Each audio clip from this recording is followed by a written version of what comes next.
Let's listen together to Illinois Governor J.B. Pritzker. Waging war on our people.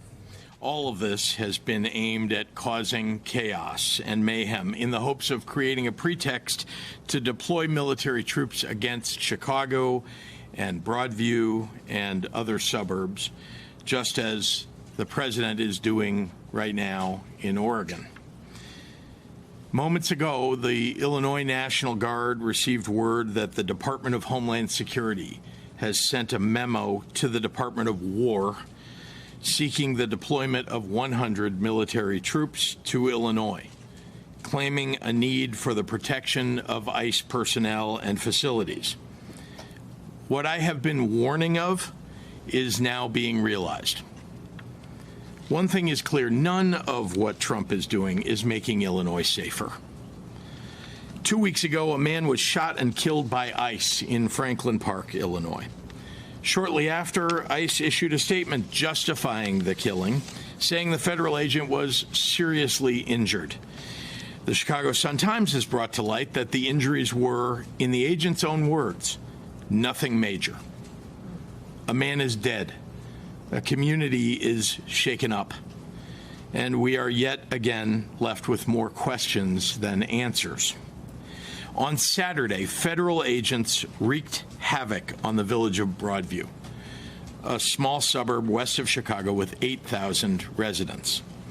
I want to recognize Broadview Mayor Katrina Thompson, who is here today, and thank her for her strong and vocal leadership on behalf of her community. I also want to thank Broadview's police chief, Thomas Mills, for his steady leadership and partnership with state and surrounding local law enforcement.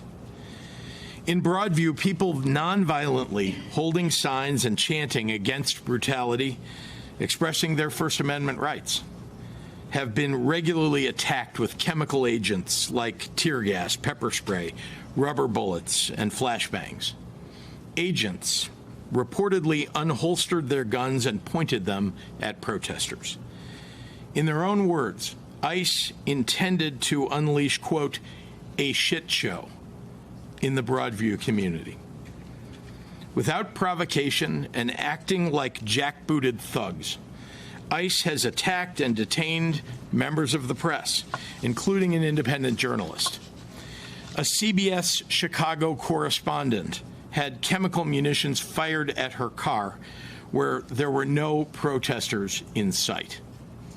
And we have received many reports of U.S. citizens being detained for simply stepping onto the public street. That brings us to yesterday. On a beautiful weekend when families were out enjoying their day in Chicago, armed Border Patrol agents were downtown marching up and down Michigan Avenue, harassing and intimidating residents and tourists. In Millennium Park, federal agents interrogated a family as their small daughter held onto her doll and appeared to try to translate for her parents. Officers carried large, unholstered, offensive weapons downtown, dressed in camouflage and masks. Building tradesmen near Tribune Tower, simply doing their jobs, were detained by federal agents while working on a construction site. Separately, 24 federal agents chased down a man, handcuffed him, and asked him for his papers. Meanwhile, ICE's chief offender, Gregory Bovino, has been leading the disruption and causing mayhem while he gleefully poses for photo ops and TikTok videos. Bovino even admitted on the record that they are making arrests based on how you look. Based on how you look. How you look. That's the baseline. They're not targeting violent criminals or gang members. They're arresting tamale vendors and delivery men and shaking down families. Donald Trump and Kristi Noem and Tom Homan said they were targeting the worst of the worst criminals. They lied, and they continue to lie. 60% of the individuals that ICE has taken in Illinois this year have no criminal convictions of any kind. ICE is running around the loop harassing people for not being white. Just a year ago, that was illegal in the United States. Now, ICE is making it commonplace. That's not making America great. In any other country, if federal agents fired upon journalists and protesters when unprovoked, what would we call it? If federal agents marched down busy streets, harassing civilians and demanding their papers, what would we say? I don't think we'd have any trouble calling it what it is: authoritarianism. So let's not pretend it's something else when it happens in our American cities. The MAGA Republican-supported invasion of Portland and Chicago and LA and Washington, D.C. is not making us any safer. Instead, it is putting our people in danger. This is an attack on neighborhoods, on lawful residents, on U.S. citizens. That's not preventing crime, as Donald Trump claims. That's threatening public safety.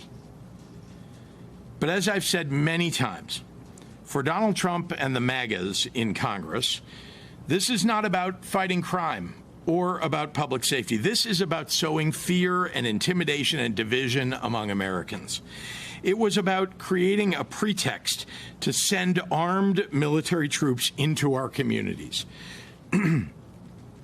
This is about consolidating power in Donald Trump's hands. What he plans to do with that power, now or during the 2026 elections, should worry all of us. When you add to that the Trump administration's effort to label as dangerous free speech critical of him, White House senior staff calling the Democratic Party fascist, the Trump-appointed FCC chair threatening to revoke broadcast licenses and the approval of a merger in order to silence late-night comedians, Trump's threats to jail political opponents. You cannot call this anything except an attack on the Constitution of the United States. But let's also talk about what he's doing to the economy with all these attacks on our communities. Our small businesses suffer when our residents and visitors who are shopping and eating are made to feel unsafe by the jackbooted thugs roaming around a peaceful downtown. Parents are now scared to send their kids to school for fear the troops will grab their children. Students are afraid they'll come home and find their parents have been disappeared by ICE. This is no way to live. We are here together today, elected officials, business leaders, the faith community, law enforcement, educators, community organizations, united in our opposition to these flagrant abuses of power by the federal government. With one voice, we are telling this unwarranted and unconstitutional occupation by ICE and potentially by military troops to get out of Chicago. You are not helping us. Over the past month, I've been all across the city and all across the region, from Bronzeville to Austin to Pilsen to Little Village, talking to residents and to local business owners.